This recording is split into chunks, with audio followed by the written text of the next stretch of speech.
We are going to do a titration of carbonations in different water. Sils water, Paris water, Alias water, and our faucets water.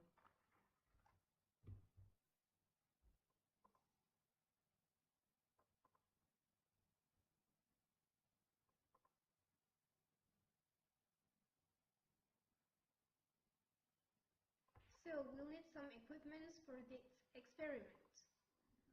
We'll use a magnetic stirrer,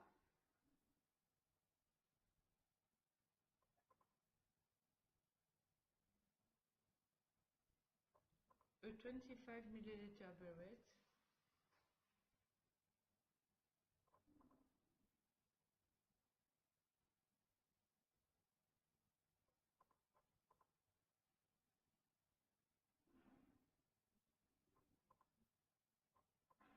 and we need water from Paris and sulfuric acid.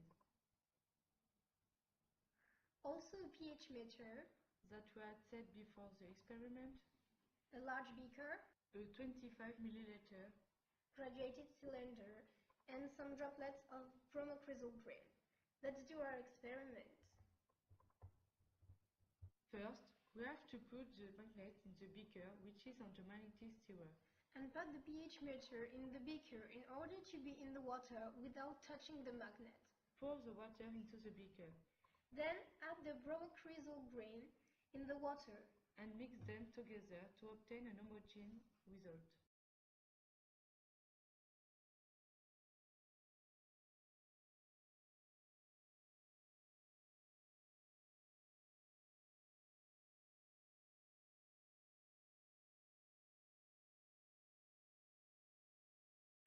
In the burette, add 25 milliliters of sulfuric acid, and after that, you have to pour 1 milliliter by 1 milliliter of sulfuric acid in the water solution to obtain your titration.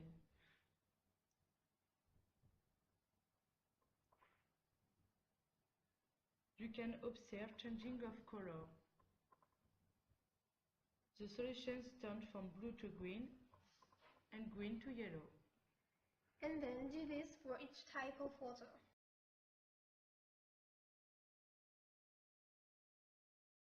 How to interpret titration curves. Find the equivalence point. It is the steepest part of the curve where the pH rises the fastest. The equivalence point can be used to determine the equivalent weight, molar mass, of the acid.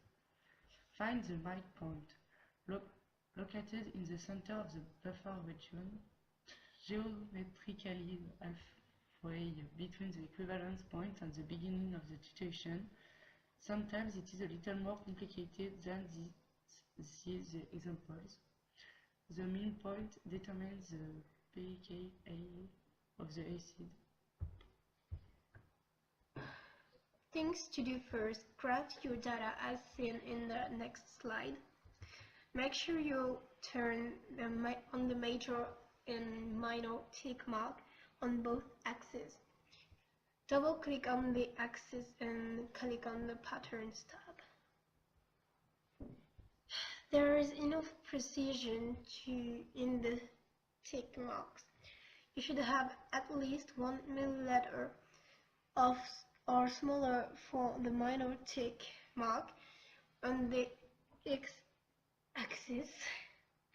You should have at least 1.2 pH unit or smaller for the minor tick mark on the y-axis.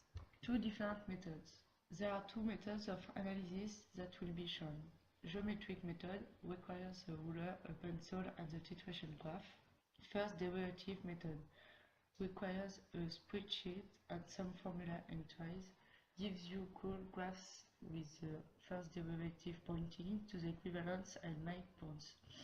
Scores your body points with the instructors. Pick your method, either will work. A typical titration curve, the weak acid titration curve. You can Closely the midpoint and the equivalence point, which is pointed on the graph. 1. Using a ruler, draw lines that follow the flat, more horizontal part of the curve. 2. Draw a line that follows the flat, more vertical part of the curve. Using a ruler, measure the distance between the top intersection and the bottom intersection. 4. The geometric center of this line segment is the equivalent point. 5. Draw a vertical line from the equivalence point to the x-axis. 6. Where the line crosses the x-axis is the volume at the equivalence point. Find the midpoint geometric method.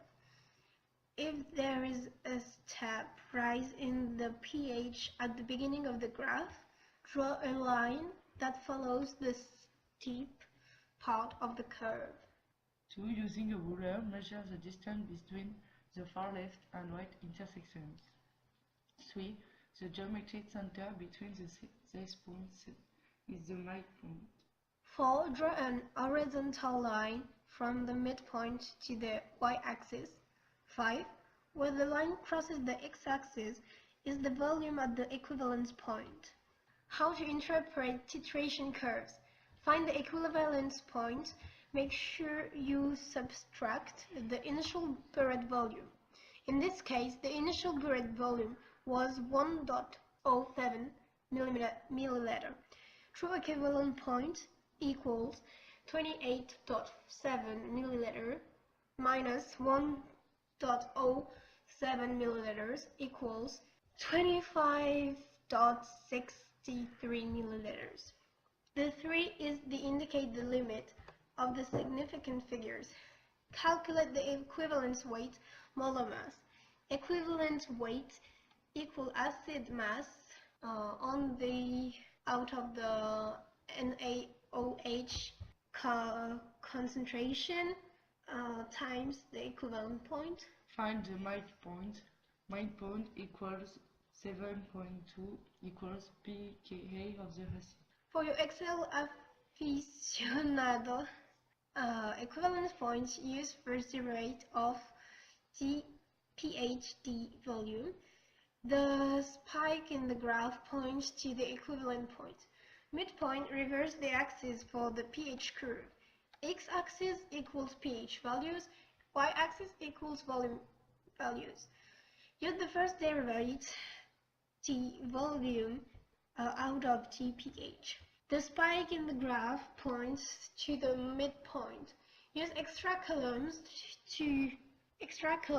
in the spreadsheet to make these calculations. First derivative. 1. Identify volume value at the peak. 1. Identify pH value at the peak.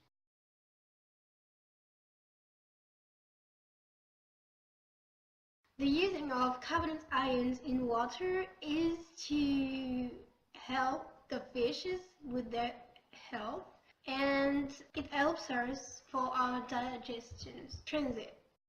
For each graph, we've used the geometric method to determine our midpoint and our equivalent point. Our first graph, which is about distance water, we have entered the values in Excel, and then we've done our graph. We have done this for each water. This one is our taps water. Here is our calculation.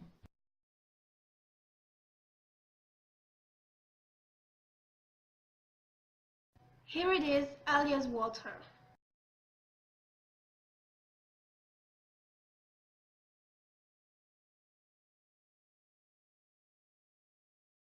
And here you can see the grams per milliliter of carbonate ions in each water.